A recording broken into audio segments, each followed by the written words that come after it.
సెంటర్లు ఉంటుంది చెరువు, మియాపూర్ చెరువు, మొత్తానికి చెరువే లేదన్న ఇప్పుడు వచ్చి చూస్తే.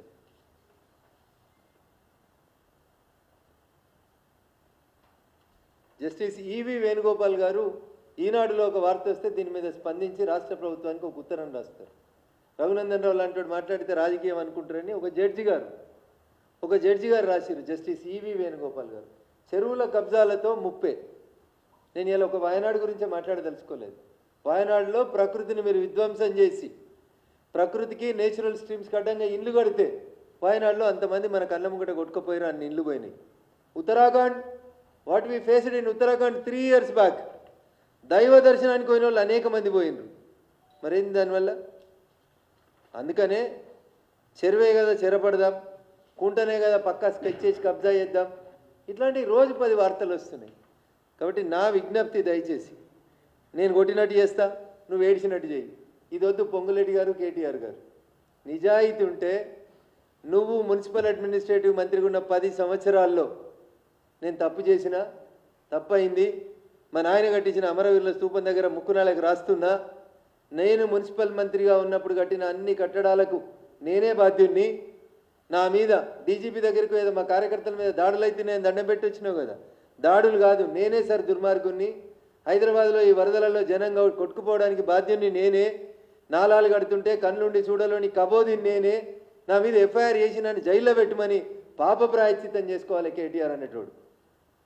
ఆయనను అట్లా వదిలేస్తే రేవంత్ రెడ్డి ఎందుకు కాపాడుతుండనేది ప్రజలు ఆలోచిస్తారు. నేను 4 రోజుల క్రితం ఒక మాట అడిగిన టీఆర్ఎస్ పార్టీని. ఆంధ్రప్రదేశ్ టీఆర్ఎస్ శాఖ అని ఒకటి పెట్టిరు, దానికి ఒక ఆయనను అధ్యక్షుని పెట్టిరు. గౌరవనీయులు చాలా చదువుకున్నాడు ఆయన, ఆయనంతా ఎవరు చదువుకోలేదు. ఆయన ఉద్యోగం విడిచిపెట్టి వచ్చిండు, సర్కారు కోలు వదిలేసి వచ్చి ఆయన వచ్చి తెలంగాణలో టీఆర్ఎస్ పార్టీని తీసుకుపోయి ఆంధ్రప్రదేశ్లో పునరుద్ధరిస్తా అని మియాపూర్లో 100 ఎకరాలు కబ్జా పెట్టుకున్నాడు. ఆయన ఆంధ్రప్రదేశ్ బీఆర్ఎస్ పార్టీ శాఖకు అధ్యక్షుడు. ఇంకొక ఆయన తీసుకుపోయి మహారాష్ట్రకి ఇన్ఛార్జ్ చేసిరు.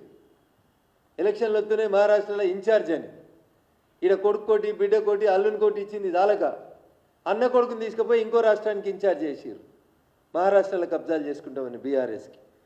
ఇట్లా ఒకరు వీళ్ళు చేసిన కబ్జాల గురించి నిజంగా రేవంత్ రెడ్డి గారికి నేను సిన్సియర్గా చేస్తున్నటువంటి ఒక సూచన, కేటీఆర్ని టీఆర్ఎస్ పార్టీ చేసిన తప్పుల్ని కాపాడాలనేటువంటి ఉద్దేశం మీకు లేకపోతే హైకోర్టు ఆర్డర్లు, జడ్జిల లేఖలు, ప్రభుత్వాలు ఇచ్చినటువంటి తీర్పులు, ఎన్జిటిలో వచ్చినటువంటి ఆర్డర్స్ అన్నింటినీ హైడ్రా ముందు పెట్టి నిర్దాక్షిణ్యంగా ఈ భాగ్యనగరంలో వరదొచ్చినా, వానొచ్చినా, ఏమొచ్చినా నాలాగానే ఉంటుంది, రోడ్డు లాగానే ఉంటుంది అనే రీతి లోపల ఎంక్రోచ్మెంట్స్ అన్నింటినీ కొట్టేయాలని చెప్పి ఈ సందర్భంగా కోరుతూ, ఒకవేళ 111లో బఫర్ జోన్లో ఎఫ్టీఎల్లో ఉన్న భూములు మీకు కనబడకపోతే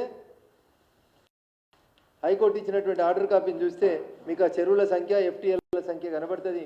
దయచేసి ఒకసారి వాటన్నిటిని బయటికి తీయాలని, ఈ కూల్చివేతలు ఒక కన్వెన్షన్ మీద చేసి హీరో మీద చేసిరని, రేపు మాపు మల్లారెడ్డి ఇంజనీరింగ్ కాలేజీలోకి పోతే మల్లారెడ్డి ప్రతిపక్ష ఎమ్మెల్యే కదా అని ఇట్లా మాట్లాడొద్దు కేటీఆర్ గారు.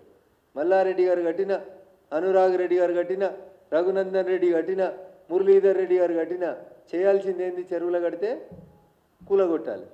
కూలగొట్టని పాపానికి శిక్ష ఎవరికి వేయాలంటే కేటీఆర్కి వేయాలి.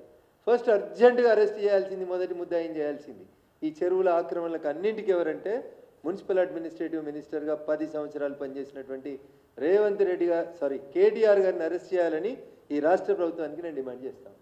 Thank you.